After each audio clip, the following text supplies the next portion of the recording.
Shalom, my name is Avraham Ben Shalom, and welcome to Learning Biblical Hebrew lesson number 1. We're going to be learning a lot of topics here in this lesson, and as we go step by step, you're going to begin to be very familiar with and the understanding of what you need to know and what's going to be expected of you with learning Biblical Hebrew. There's a lot of vocabulary that we're going to be going through, but specifically we're going to learn the basics and the fundamentals of what we need to know in order to understand Biblical Hebrew. By the end of this lesson, you should be pretty confident in understanding the basics of how Hebrew is going to work and how it's going to function and how you're going to progressively learn more and more of how Hebrew works as we go on. So, without further ado, let's begin. So let us begin by looking at the first lesson, which I'm going to show you here. Here, in this thing, I want you to understand and see, in this issue of lesson number 1, which we're going to focus on, is we're going to see how roots are interconnected by the subject of what they mean, and that from roots we create nouns from it. For example, if we look at the root Aleph, Kaf, Lamed, it means to eat, and roots are always verb-based. They're always action-based, and they describe what it is that we're doing action-wise. When we go to the nouns, all nouns are based upon the roots. And simply, we're going to look at here as 4 different nouns. The top one is ochel, which is food in general. So you can see food came from the root achal, which means to eat. And then the bottom, on the right-hand side, you have ma'achal, which is a thing for eating, or a thing for substance, a food substance of any sort. Then, of course, lastly, on the left-hand side, the last word we have achila. Achila means a food that requires chewing and swallowing, as occurred the difference between that which we would only drink. So therefore, we can see very simply that roots take upon themselves a conceptual meaning, and that meaning is transferred to the nouns which are derived from these roots, and from that we create vocabulary. And this is simply how we're going to learn how Biblical Hebrew works and functions. Learning about Hebrew roots is one of the most fundamental important parts of learning Biblical Hebrew, and one of the main reasons why it's so intrinsically important is because without knowing how Hebrew roots work, you really can't figure out the rest of how the words in Hebrew function as well. So one of the main benefits about learning about roots is it gives us the whole platform, the road, the path that we're going to be going on, which then opens up all the doorways that we need to understand in our growth in learning Biblical Hebrew. So one of the first fundamental things we need to know is Hebrew is a conceptual-based language. So what does that mean when I say conceptual-based language? It means that Hebrew uses most of its words like we would typically use certain words that have a broad range of usage. Now, the importance of understanding the fact of how Hebrew works is we have to understand the issues of roots. So here's some of the simple things we need to learn about roots first. First, number 1, roots are based upon what's called a bilateral and a trilateral root. That means there's either 2 letters that are strong in the root, or there are 3 letters that are strong in the root. So everything is based upon a 2 or 3 letter root system. And so based upon these 2 and 3 letter root combinations, we'll then build the new foundation of the meaning. Now, one of the things we have to understand is that roots are all action-based words. So that means roots are kind of like what you can consider, if your mind wants to conceptually think of this way, they're like your verbs, okay? Roots express in the idea of the characteristic of what something does and how it functions and the description of it. It's very different than what you have, for example, with English or other languages, where in English, if you want to think about it, English functions in which there's a big conglomeration of languages which are all compiled together to create English. So on the first hand, you have, for example, words in French, words in German, words that are Latin, words that are Greek, which compile the large plethora of words that we have in the English dictionary and English language itself. Hebrew, on the other hand, is much different. And the function of how Hebrew works is kind of similar to what you may think about Greek, where you have meanings and connected to meanings. But the thing we're going to understand about Hebrew and the importance of Hebrew is that if we look at the root letters, each of these root letters, when combined together, create a specific meaning. That's an action, okay? It's an action-based language, which means everything you're going to find when it comes to nouns are going to be basically derived from these action verbs. And so these action verbs are describing the concept of what we need to know. And that concept is what we call the root. And so when we look at words, we have to begin to start with the difference of what different words we will start learning about and how they're built upon these roots. Let's take, for example, the root word halach. Hey lamed chaf sofit. This hey lamed chaf sofit means to go or move about on foot. Now, let's look at these different nouns that are created from this. They're all going to have some specific difference within it, and there's also going to be this very unique, interesting thing that's going to take about, is you're going to find they're all associated to the actual root. Let's look at the first word on the left-hand side, helech. Helech means one who goes about on foot. Sure, you could call this a traveler, somebody who walks around. So helech, you can see, is connected to the root meaning hey lamed chet, which means to go or move about on foot. Let's look at the next word, halich. Halich means foot movement. You see how very especially and important it is to understand the root? You can actually find that actually, if you look at the root, and if you look at the words we've already looked at thus far, you can see the root connected with all the letters here. Hey, lamed, and chaf sofit. Now the yud, we see, is being added to the second word, but you can notice that the hey, lamed, chaf sofit is existing in all these words so far. Let's look at the next word.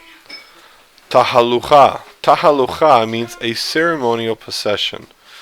So, once again, you can see this is so important to understand how you take this action word, hey, lamed, chaf sofit, to go or move about on foot, and now you have these different nouns which are obviously describing that same essence within itself, of course, with its new nuance that would make it definitely different than something else as we see with these other words. Let's look at the next word. Halicha. Halicha means a group that travels about, or a progressive movement. So halicha can be described as meaning steps, or halicha we can find as a caravan of people moving about. Halicha. Let's look at the next word. Mahalach. Mahalach means calculated movements. This is the word that we would utilize when we're describing the fact of the measurement of movements from one place to another. For example, 10 paces forward. That would be called the mahalach, because it's describing the calculated of movement. The major point of what we want to learn here and understand is knowing the fact that all the words we find here are all associated to the root. They don't separate from it. So if the root has to do with walking, then each of these words which has the root in it is going to have some characteristic or some aspect of it which is directly associated with the connection to the root.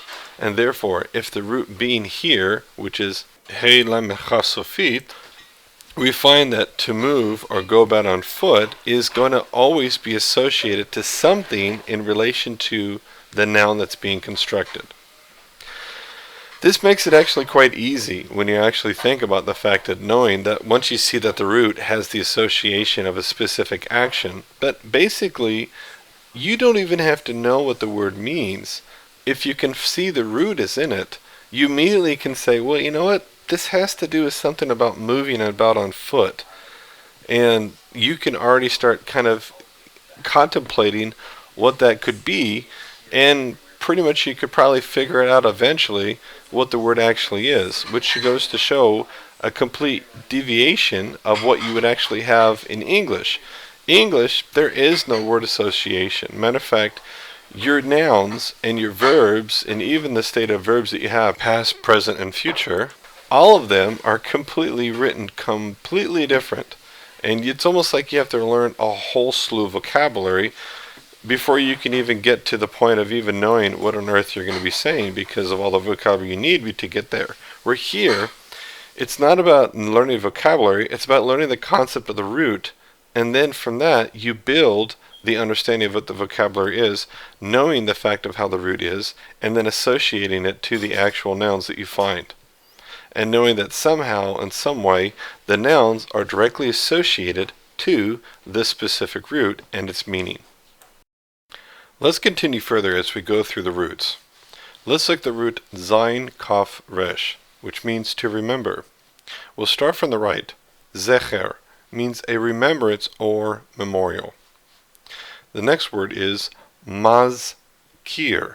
Mazkir literally means one who records the words of others in judicial hearings. The next word is Askara. Askara is an afer, which represents something which is to be remembered. And then lastly, we have the word Zikron. Zikron means remembrance or memorial. Let's look at the next root we have. Shin Kaf Chet. Shin Kaf Chet, starting from the right, is Shikha, which means forgetfulness or forgotten sheaf. Forgotten sheaf is referred to basically is the sheaf that is left out in the field that you forgot. Therefore, forgotten sheaf. The next word is shechach. Shechach means forgetfulness or not conscientiously aware, which means somebody who obviously, as we can see, is connected to the root forget, is someone who doesn't really pay attention very well. The next one we see is shechachon. Shechachon is a temporary mental state of the inability to remember, also known as amnesia. The next word is shechachat, is the inability to remember.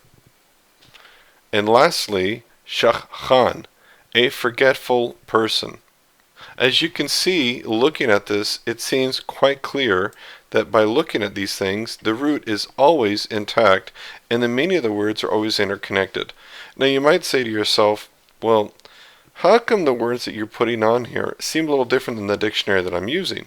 Well, that's just because we're utilizing the true definition of what these words mean and the conceptual definition of what these words are actually referring to.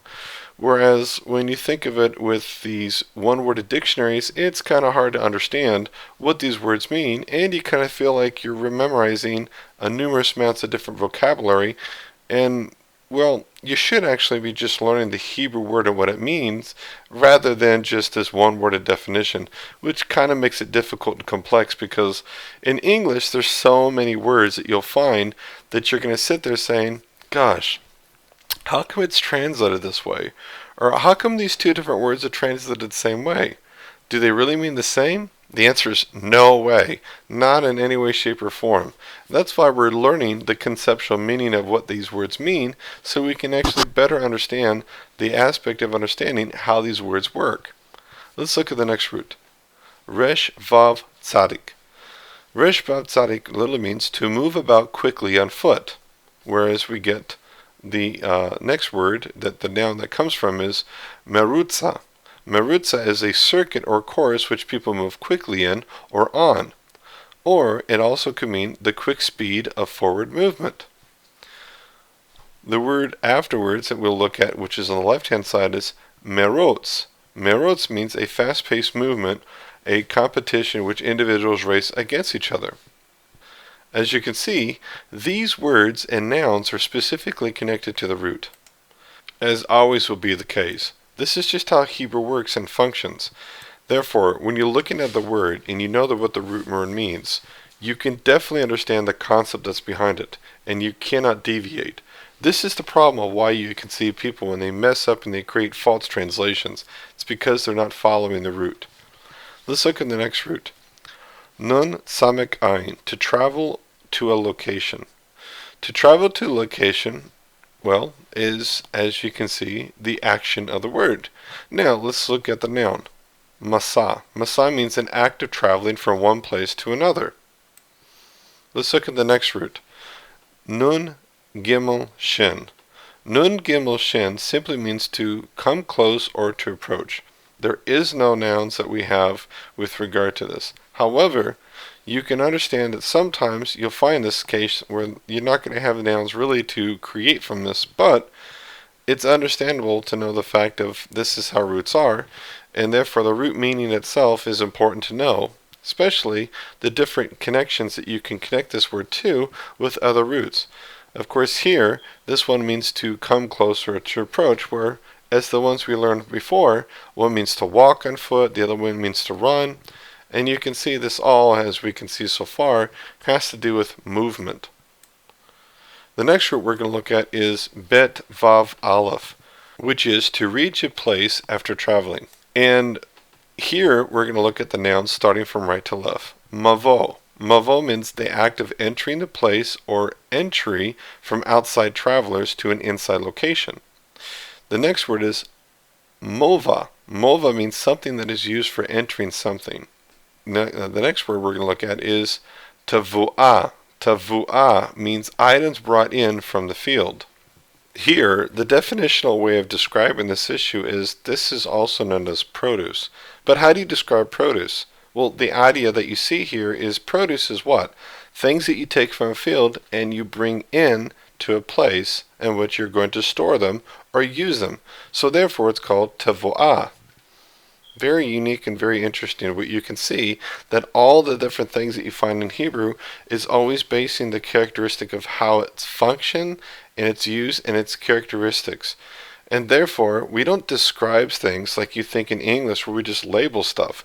We're utilizing the function of the thing in order to define what the item is itself. The next word we're going to see here is bi'ah, is the place of entry from outside travelers to an inside location. You could see this is very important to understand the fact that when we're looking at nouns, the association of what these nouns are from is always determined based upon the function and the attributes of what this thing is doing or how it works or what's about. And therefore, by this very standard, we take these nouns and we take them from the root and we create the nouns from it. Let's look at the next root. Let's look at the root resh aleph hey. Resh aleph hey means to see or perceive. To see or perceive is causing the action. It can be mental or it can be physical, such as sight.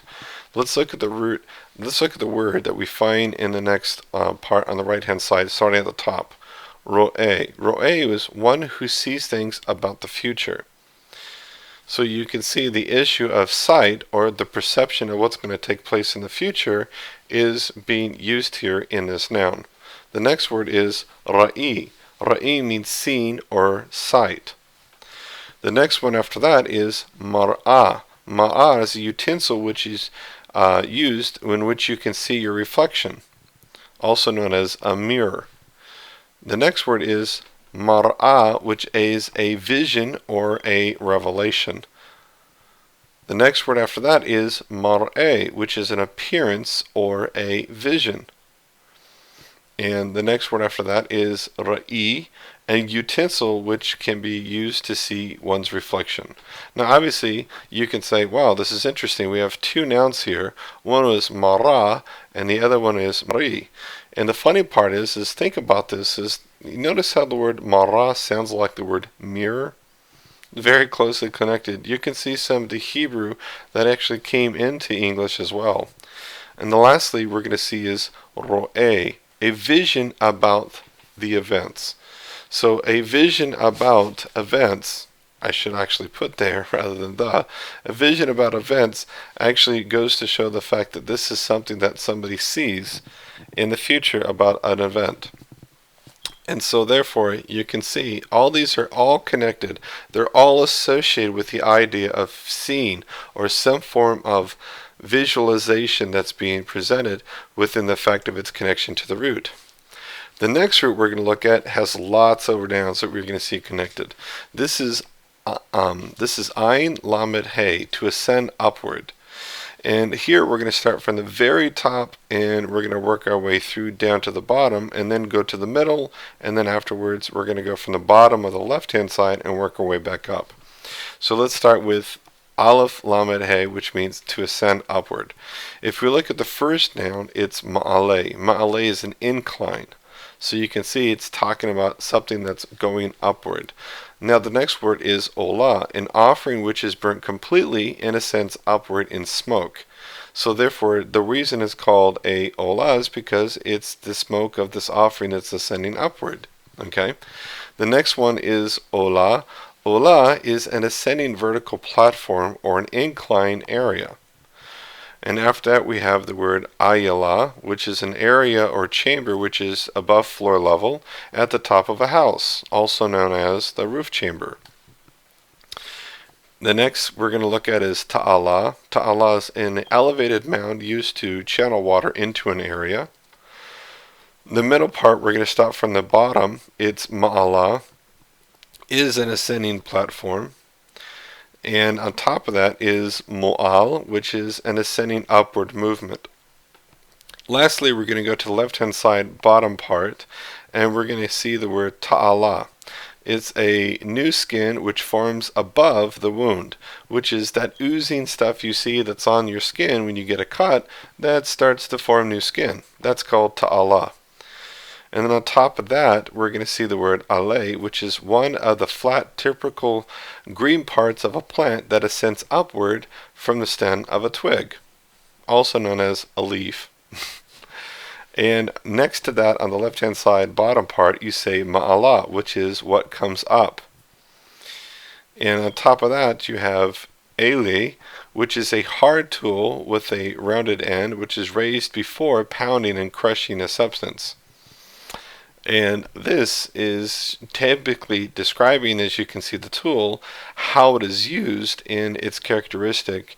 And therefore, this is how we define objects, is based upon its use, and not based upon what we would say is just description, like English does. All right. On top of that, you have the word ale, which is one of the flat and typically green parts of a plant that ascends upward from the stem or twig. And you can see that this has been repeated twice, unfortunately, but that's okay. We're going to go forward to the last one, which is Elyon, being way up high. You can see that lastly here we have the word Elyon, which describes a very high upward place. Now let's get to the next root. Kof resh bet. Kof resh bet means to draw near or come close. And the nouns that are coming from it are these four nouns we have. We'll start from the right side. Is kurban. Kurban is a drawing near of something, also known as an offering, because the idea is when a person brings the offering to the tabernacle or to the temple, that they're drawing near to God, and therefore by doing so, this offering is what's helping them become close to God. The next word is karban, a sacrificial sacrifice which brings a person near to God.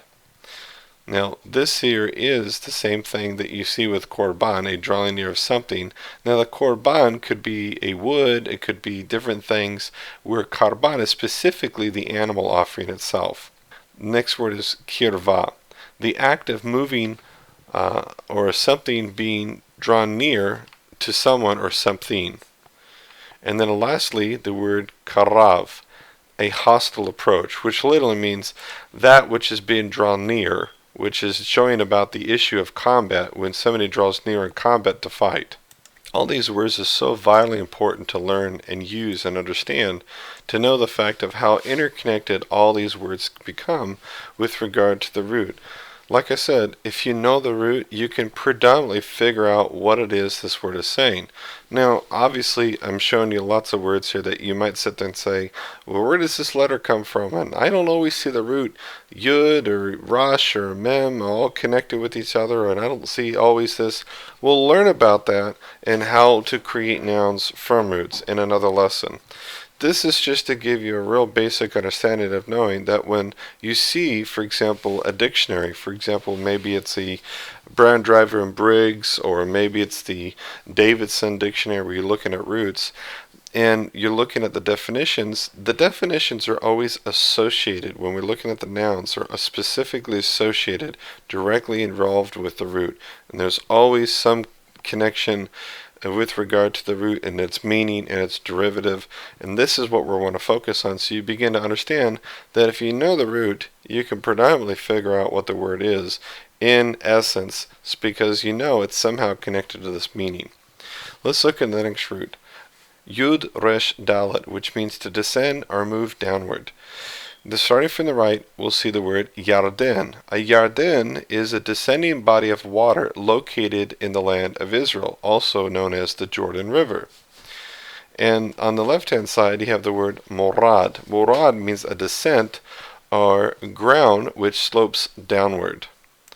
And you can see this just makes it so much easier when we're learning how to understand the basics of taking a language such as English and going into learning Hebrew and beginning to see how Hebrew functions. That, Hebrew's not a scary language as you might have thought. There's a lot more you can learn about understanding how Hebrew functions just based upon the fact of just diving into these essential points that we're going to be focusing on, and you begin to realize that you can indeed learn Hebrew, and it's really not going to be as hard as you think. Matter of fact, having these understandings actually opens up more of your understanding of how words work and how they're going to function, especially when you begin to start translating and you begin to work on your own as you learn to read and write in Biblical Hebrew.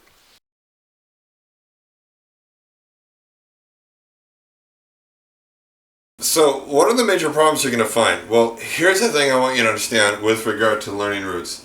There's not a lot of books out there, at least the things that focus primarily on roots.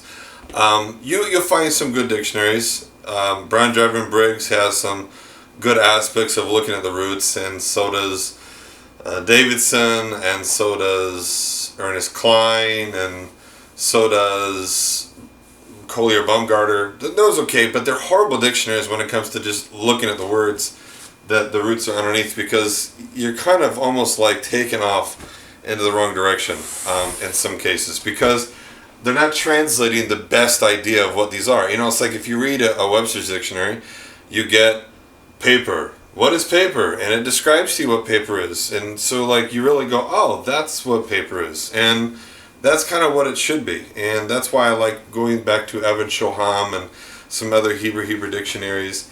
And you have to go through a lot of sources, unfortunately, to find understanding. But listen, let's just work and understand what these roots are.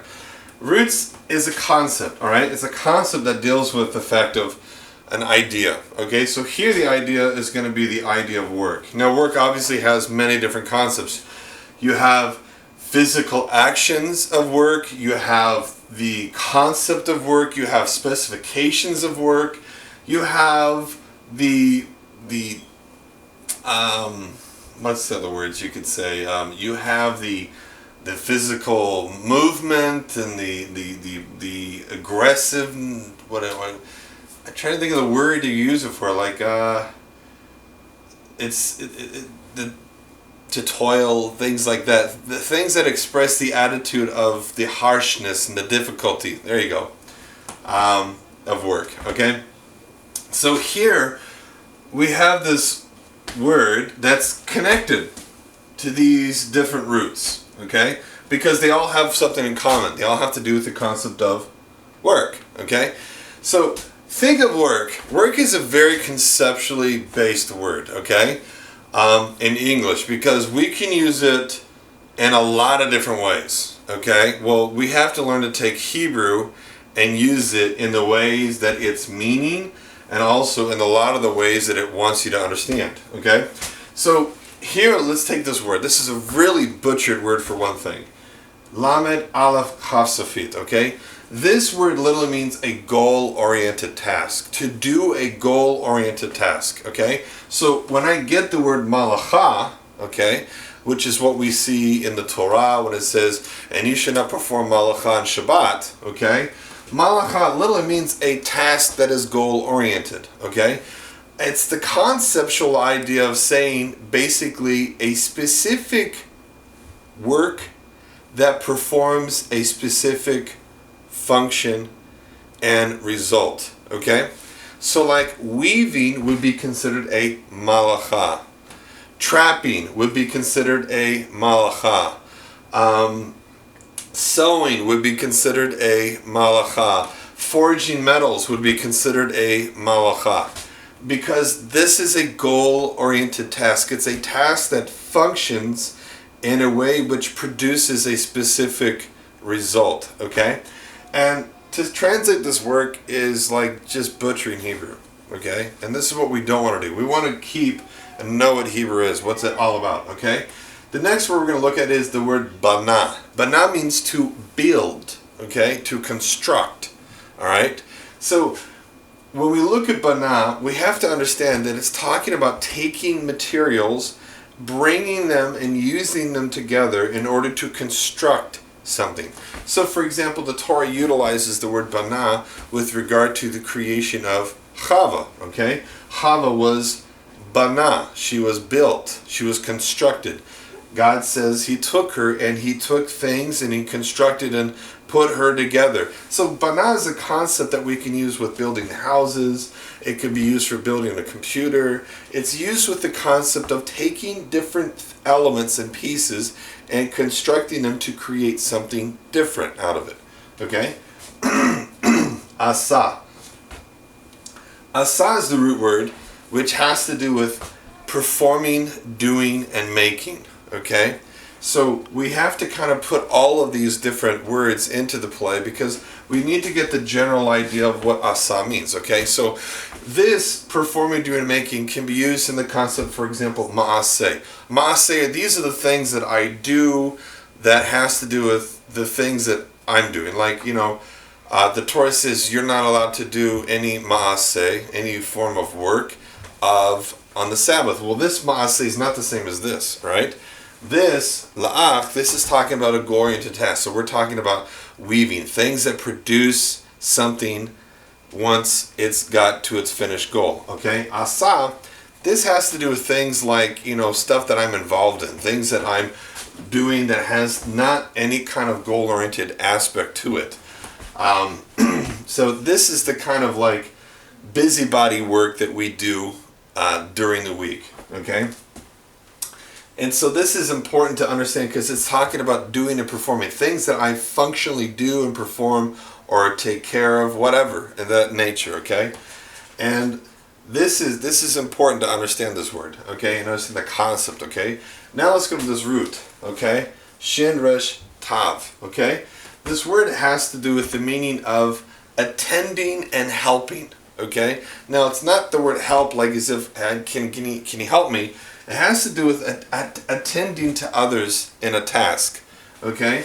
So we get the word masheret from this word, which literally means one who attends to somebody in performing a task. And so we find, like, for example, Joshua ben Nun, that he was the masheret of Moshe. He was like the right-hand man of Moshe who helped him do the different tasks that Moshe was involved in, okay? So this, you know, we have to understand the concepts. They're all different. You all can see that they have the concept of work, but they all have a different thing. The next one we have is the word pa'al. Pa'al means to act or to do or to perform, okay? And this is acting as in the fact of, like, you know, the work a person is a part of, he's a physical actions. This is what it's really focusing on, is upon the physical actions and doings, okay? Here, you have the word yaga. Okay, yaga is the conceptual meaning that has to do with the toil. This is where we get words like toil and difficult. It's expressing the exertion of the work, okay? So this yaga is the difficult exertion of work that's being performed, okay? Then we have avad. Avad, what is avad? Avad means to work under the subjection of someone. And so when we get, for example, with the word avad, the working under subjection, this is where we get the two words. One is avodah, which is like when you talk about going to work under somebody or to work for somebody, and in which you're under, his requirement of what he wants you to do, and he's got you. You're kind of his slave in a sense, all right? And then we have the word eved, which literally means a slave, to be somebody who's under the subjection of a master, who's required to do the things that the master wants, right? So eved, okay, this is where we get the word eved from, all right? Then lastly we have the yagav, okay? Yagav means to plow or till, to dig and to pull up and to grind through the dirt, okay? So we have a physical form of action of what this is specifically forming at. We have the action of attending and helping. We have the action of taking objects and putting them together to construct things. We have the actions that deal with the servitude and subjectionness, the actions of difficulty, the harshness of working, just the action of doing. We have the act of performing a goal-oriented task, and then we had the act of just merely working and doing and making, okay? And this is what happens when we're taking these roots. We have to understand these roots. We want to take all of these roots, and then when we look at the roots and really grasp it in our head, that's where we want to go, and then look at the word binyan. Binyan. Binyan is something that was built. It's a structure. That makes sense that it comes from the word bana. But then you have some words that may not make sense, okay? Like, what is the word for son? It's ben. Well, it comes from banan. What is the word for daughter? It's bat. It comes from banan. What does this have to do? Well, the Torah is talking about the construction of the home, okay? Now we understand the fact of, in Hebrew thinking, we have to think this way. Nouns do not have a name. Nouns have a function, okay? Everything in Hebrew is about function. What is the function of this object? That's how we describe something in Hebrew. We don't describe something like the idiot version of English where you just place a title. We call that a thingamajig or a jingamawob. It doesn't make any sense, right? In Hebrew, there's a function behind it. And that function is describing what this is. And that's why it's so important to take the roots. And when we understand the roots, we then take what is this title of function that is being placed upon this, because that's what this means. We're taking the root word and we're taking the function of what this thing is, and we're creating from that a noun. And that noun is creating the title that basically everything in Hebrew, if you really want to understand it, is based upon action. Everything. So why do you call this a that? Is because what's the function of that? Okay? It's not based upon, we're going to call that a fuzzy thingamawob. That's not what we're saying in Hebrew. In Hebrew, we're saying, well, what does it do? How does it function? What is the characteristics of it? And then from that, we take from this root and we create it within that root, and therefore we can see the function. I hope this really helped you with learning verbs, specifically with learning roots, okay? Because when learning roots, we have to really understand that if we're going to use the dictionaries, if we're going to actually go in there and actually really understand a word, we have to really first understand the roots. And honestly, tell me, I'm being serious. You gotta buy tons of books just to get to that point. And that's why I suggest, if you really want to understand roots, you have to buy more than one dictionary. You really do. You gotta, because some guys, they have a hard time explaining something, and then you have to go over here and then you want to be able to find the full essence of this. And so there's a good dictionary you can look for. It's called the Hirsch's Root Dictionary. You can find it online. But I suggest that you really spend a lot of time really understanding the concept of the root before you try to understand the noun. Because remember, the noun is going to be based upon the function and the action. It's not going to be based upon identity. You don't call an av a father, okay? You got to understand it. Av does not mean father in Hebrew. It doesn't. You think of it as in English, but it doesn't mean that. Av comes from the word, for example, ava, which means to submit or to be willing. So av is considered the one you submit and are willing to submit to, one you're willing to consent. Okay? So that's the concept of the function of what av is. Okay? Very different than what you think in English. All right? It's not what you think, right? And this is why when we put Hebrew thinking into our head, we begin to think just the way God entired us to do, just the way He planned us to do.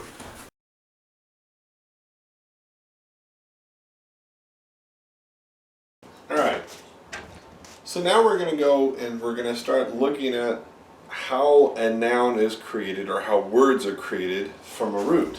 So first, let's go back to the root to perform a goal-oriented task, okay? If I look at this root and I remember the word malacha,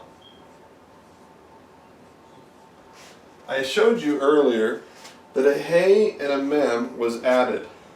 I want you to understand that you could literally know from this point forward, just taking these letters and see this is exactly how every single new word is ever created. Mem is only added to the front. Hey is added to the back. An ayin is added to the front. Yud and Vav can be added to the middle.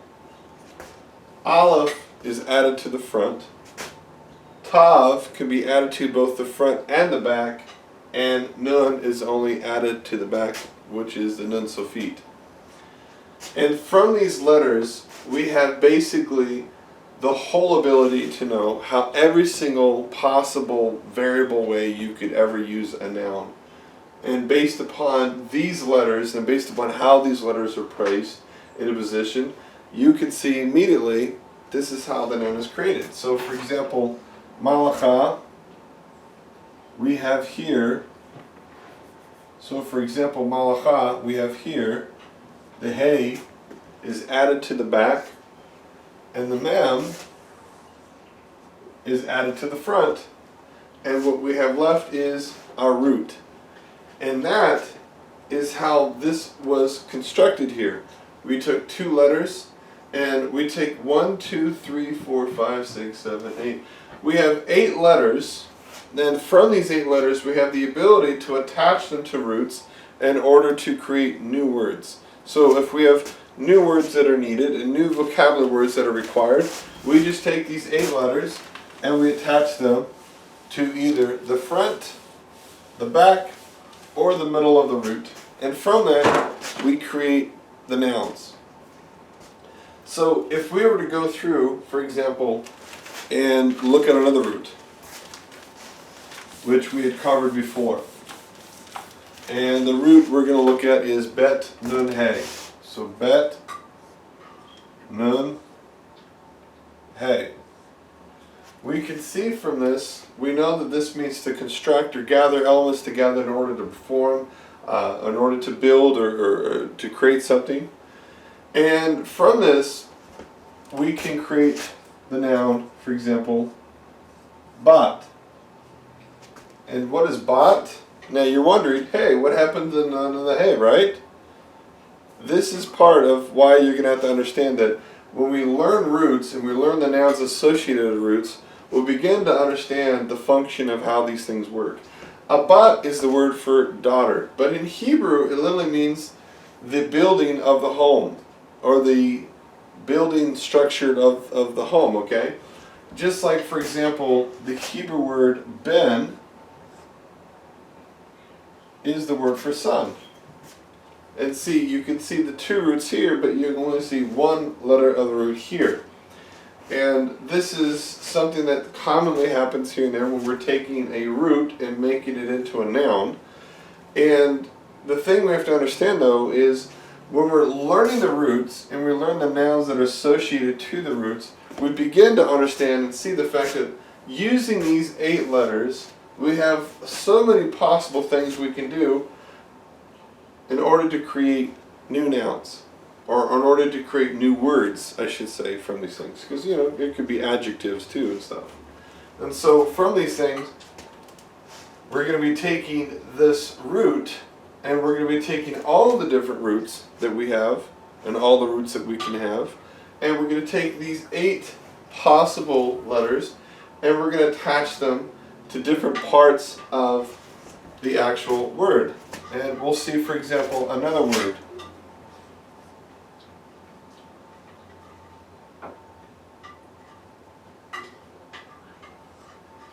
For example, binyan, which is the Hebrew word for building. You see that here we added the nun sofit, and over here we added the yud. And so we have the root letter bet and nun, and so bet and nun stayed, the hey disappeared, but we added the yud and the nun in order to talk about a structure called a building. Okay? So this here, what is the function? Remember, this goes all the way back to the base of the function. The function is taking elements together in order to create something.